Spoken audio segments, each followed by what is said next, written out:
BJP 181, Bhajpa 181।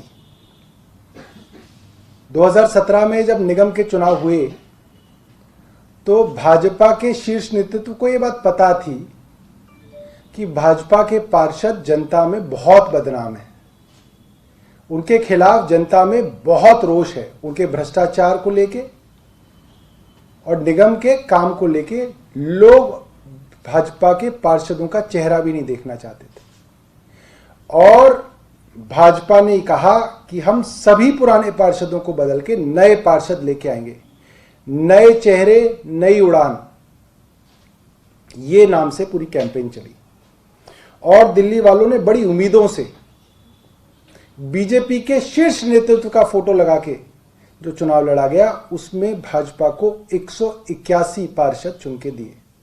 और पिछले 15 सालों से भाजपा की सरकार तीनों नगर निगमों के अंदर काबिज है। मगर नए पार्षदों की इस एमसीडी ने भ्रष्टाचार के पुराने रिकॉर्ड भी सारे के सारे तोड़ दिए। उसका हम सिलसिलेवार वर्णन जो है आपके सामने करेंगे और 181 पार्षदों को नमन करते हुए हमारी ये जो प्रेस कॉन्फ्रेंसेस की सीरीज रहेगी, जिसमें हर प्रेस कॉन्फ्रेंस में हम इनके एक भ्रष्टाचार के एक स्कीम के बारे में आपको बताएंगे। तो 181 schemes of corruption by BJP in MCD, ये इन प्रेस कॉन्फ्रेंस का शीर्षक रहेगा। आज नंबर 1 है,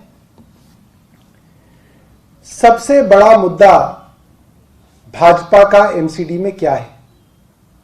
हमारे पास पैसा नहीं है, हमारे पास रेवेन्यू नहीं है, और सबसे बड़ा रेवेन्यू का सोर्स प्रॉपर्टी टैक्स होता है सभी नगर निगमों के पास पूरे हिंदुस्तान में। और यह बात काफी आश्चर्य करने वाली है कि हिंदुस्तान की राजधानी दिल्ली, जहां पे इतनी बड़ी प्रॉपर्टी की मार्केट है, काफी महंगी प्रॉपर्टी है और हिंदुस्तान के अंदर लगभग सबसे ज्यादा प्रॉपर्टी टैक्स वसूला जाता है, उसके बावजूद भी एमसीडी गरीब है और पार्षद अमीर हैं। एमसीडी विभाग का बुरा हाल और पार्षद मालामाल, नेता मालामाल, यह कैसे हो सकता है? इसका आसान से आसान तरीका आप समझिए। कहीं पे भी टैक्स को वसूलने के बारे में जब पढ़ाया जाता है तो यह पढ़ाया जाता है जितना टैक्स आप कम रखेंगे उतनी उसकी कंप्लायंस ज्यादा होगी, उतने ज्यादा लोग टैक्स देंगे और उतना ज्यादा आपका कलेक्शन आएगा, उतना ज्यादा आपका जो सरकार की जो तिजोरी है उतनी ज्यादा उसमें पैसा आएगा। मगर एमसीडी में इसका बिल्कुल उलट होता है, ये टैक्स बढ़ाते जा रहे हैं, कंप्लायंस कम होती है और जितनी कंप्लायंस कम होती है उसमें उतना ही भ्रष्टाचार होता है। क्योंकि आप जब आपसे 1 करोड़ रुपए टैक्स की जगह अगर आपसे 5 करोड़ रुपए मांगेंगे तो आप क्या करेंगे? आप टैक्स नहीं देंगे। और जब आप 5 करोड़ टैक्स नहीं देंगे तो कहेंगे यार एक काम कर, 1 करोड़ तू हमें दे दे, टैक्स मत दे मगर हमें तो दे। तो जेब से पैसा जा रहा है, नागरिक की जेब से पैसा जा रहा है, मगर एमसीडी के अंदर वो पैसा नहीं आ रहा, वो किसकी जेब में जा रहा है? ये बात भाजपा का नेतृत्व बताए। हम जानना चाहते हैं, जनता की जेब से पैसा जा रहा है मगर एमसीडी की जेब में नहीं आ रहा है, किसकी जेब में जा रहा है? नेताओं की जेब में जा रहा है, अफसरों की जेब में जा रहा है, या मिली भगत में जा रहा है? तो आज आपके सामने एमसीडी की ही ऑडिट रिपोर्ट 2017-18 के अंदर से हम आपको पढ़ के बता रहे हैं कि एमसीडी में भ्रष्टाचार किस लेवल पे है।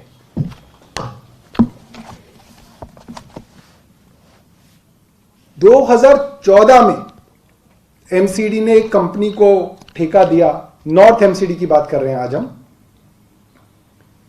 कि आप हर प्रॉपर्टी का एक यूनिक आइडेंटिफिकेशन नंबर क्रिएट करोगे, यूपीआईसी, यूनिक प्रॉपर्टी आइडेंटिफिकेशन कार्ड। उस कंपनी को 13 करोड़ 77 लाख रुपए का भुगतान कर दिया गया, मगर आज तक उस यूनिक प्रॉपर्टी आइडेंटिफिकेशन कार्ड और उससे जुड़े हुए तरीकों के ऊपर काम नहीं किया गया ताकि पैसा सीधा जेब में आए, एमसीडी के पास ना जाए। और एक उदाहरण के तौर पे मैं आपको इन्हीं के ऑडिट रिपोर्ट से पढ़ के बता रहा हूं। ये बड़ी हैरानी की बात है कि 2014 में जब दिल्ली सरकार बनी थी, हमारी आम आदमी पार्टी की सरकार 14-15 में बनी थी दूसरी बार, तब दिल्ली सरकार के पास 30,000 करोड़ रुपए की आमदनी थी और 4 साल बाद हमारी आमदनी डबल हो गई। बिना टैक्स बढ़ाए हम 60,000 करोड़ रुपए कमा रहे थे। और एमसीडी का हाल इन्हीं के ऑडिट रिपोर्ट में लिखा है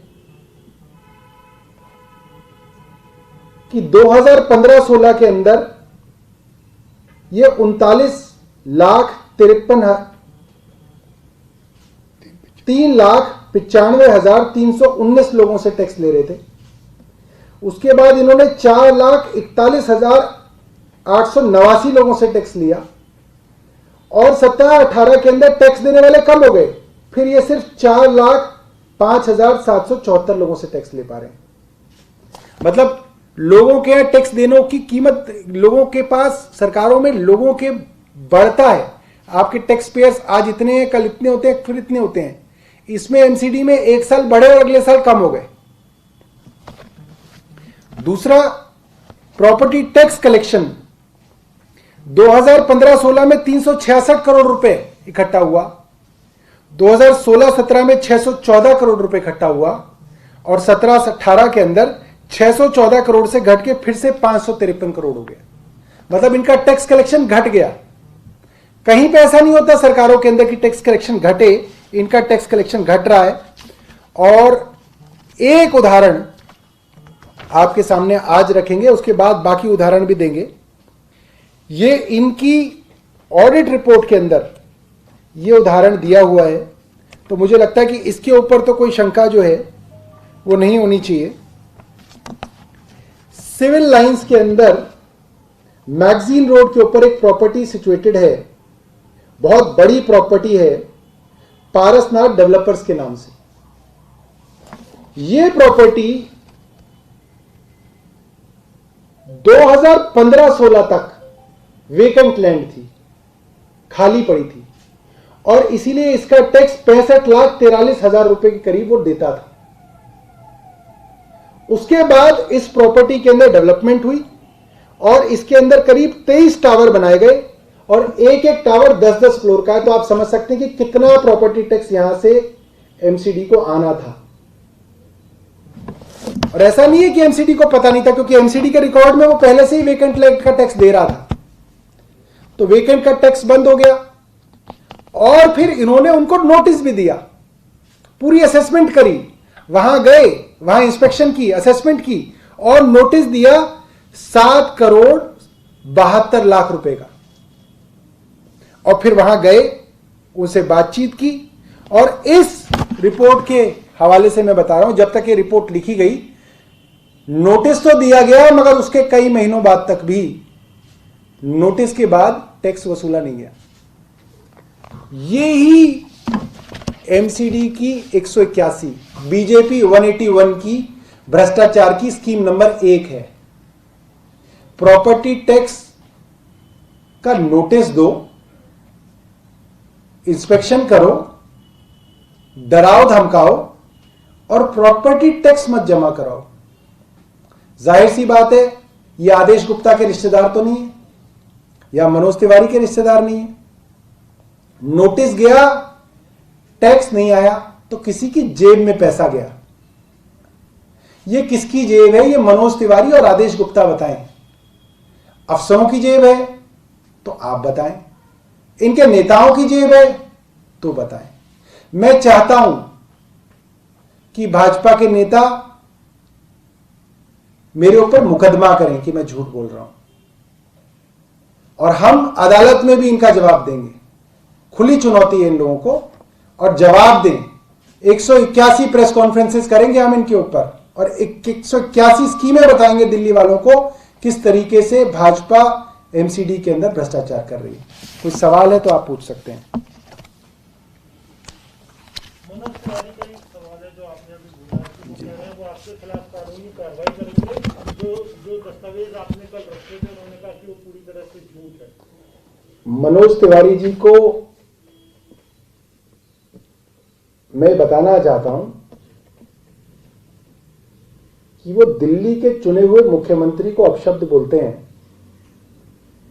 और मुख्यमंत्री उनको कहते हैं कि आप सेवा कीजिए, और हम दिल्ली के लोगों को सच्चाई बता रहे हैं और वो कह रहे हैं मैं मुकदमा करूंगा, सबूत मांग रहे हैं।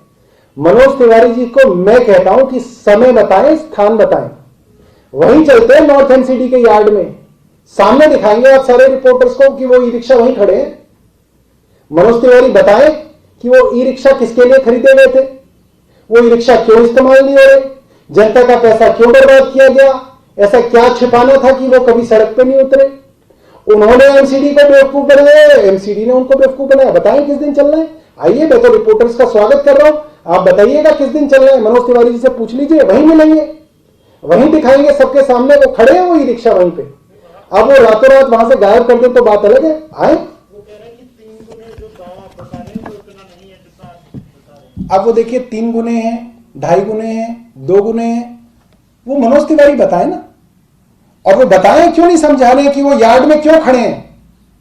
200 ई रिक्शा कूड़ा उठाने का काम ना करके यार्ड में क्यों खड़े हैं, ये मनोज तिवारी बताएं। और अगर मैं झूठ बोल रहा हूं तो आ जाए वहां पे यार्ड में, आमने सामने बैठेंगे, क्यों घबरा क्यों रहे हैं, या बोले कि हम झूठ बोल रहे हैं।